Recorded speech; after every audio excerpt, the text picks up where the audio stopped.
This is the problem number 4, which is let the vectors u1, u2, u3 be elements of R3. Which of the following statements are correct with respect to u1, u2, u3? First statement is set S consists of u1, u2, u3 spans R3 and form a basis of R3. Second is set S consists of u1, u2, u3 is linearly independent. Third is any vector in R3 can be expressed as a linear combination of vectors in S. Fourth is the vectors in S span a 3D subspace of R3. Okay, so if the first statement is set S, whether set S spans R3 and form a basis of R3 or not.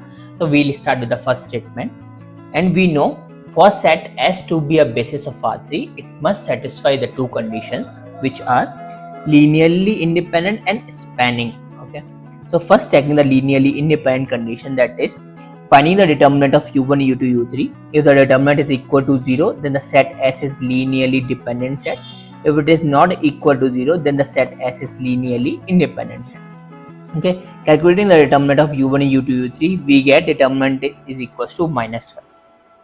Since the determinant of u1, u2, u3 is not equal to 0, hence set S is linearly independent set. Okay, and using the basis theorem, which says that any three linearly independent vector in R3 must spans R3, means any n number of vector in n dimension must span that n dimension space. Okay, since S is u1, u2, u3 is a basis of R3, because why? Because this is a basis of R3 because S is linearly independent and spans R3.